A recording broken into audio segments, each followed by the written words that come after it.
તને પિયર ગયે 10 દિવસ થઈ ગયા. તું તો મને યાદ જ નથી કરતી. મારી પત્ની કે હોતું હશે એવું કાંઈ? મને ચારે બાજુ તમે જ દેખાવ છો.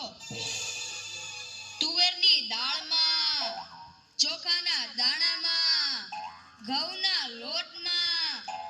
સાલું મને તો આંચકો લાગ્યો. હું ધણી છું કે ધનેડું? એ હા ભાઈ હા, એ કાગડા બધે કાળા જ હોય. એ તારી વાત એકદમ સાચી હો ભાઈ. એ બીજી એક વાત કહું. એકવાર હું મારા હાહરે ગયો. સાસુમાએ 8 દિવસ સુધી પાલકની ભાજી ખવડાવી ને 9મા દિવસે પૂછ્યું, એ જમાઈ રાજ હું બનાવું? પછી તો મેં કહી દીધું, ખેતર બતાવી દો, એ હું જાતે ચરી લઈશ. ખરેખરી કરી તે તો.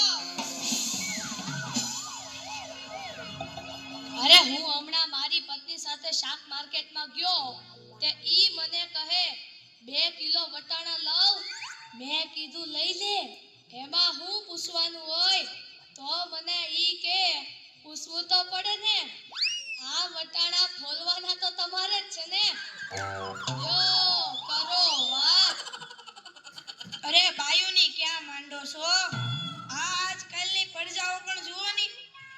મારી ટિંડોળના હાથમાં મોબાઈલ આવ્યો એટલે બસ પતી ગયું સમજી લે. આપણી સાથે વાત કરતા હોય અને કોકનો ફોન આવે એટલે હાલવા જ માંડે.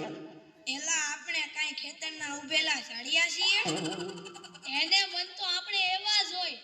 એને તો મોબાઈલ આવ્યો એટલે કરલો દુનિયા મુઠ્ઠી મેં. ધીરુભાઈ અંબાણી જોઈ લ્યો. એમાંય આ જીઓ આવ્યો ત્યારથી છોકરાઓ તો આપણો જીવ લઈ ગયા છે. અરે એનું નામ જીઓ નહીં પણ મરો એવું રાખવું જોઈતું તું. એ મોબાઈલ આવ્યો એટલે કેમેરો ગયો. એ મોબાઈલ આવ્યો એટલે ઘડિયાળ ગઈ. એ મોબાઈલ આવ્યો એટલે બેટરી ગઈ.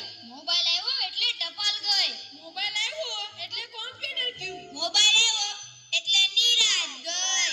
અને એમાંય જો આપણો મોબાઈલ આપણી ઘરવાળીના હાથમાં આવ્યો તો આપણે ગયા. યો કરો વાત. એલા આ જીઓ ઉપરથી યાદ આવ્યું.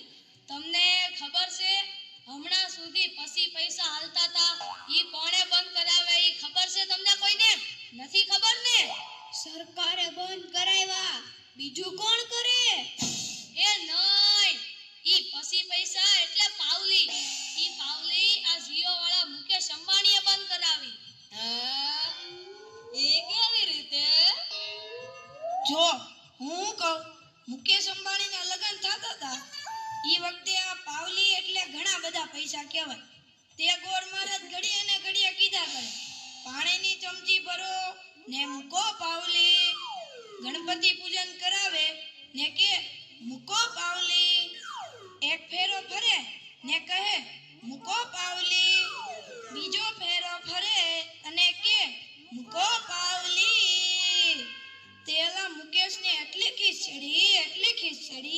ખીચડી કે આખો દેશ મને મુકેશ અંબાણી કહે છે ને આ ગોળ મહારાજ મૂકો પાવલી કરે છે.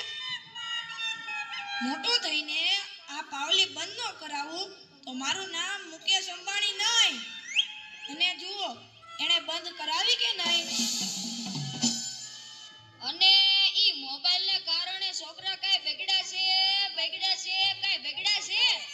જાણે મોબાઈલ જ એનો બાપ ને એની માં નો હોય. અને આપણા છોકરાની તો વાત જ ના થાય હો. એ વરાસા મોકલ્યો હોય તો તાપીએ જઈને બેઠો હોય.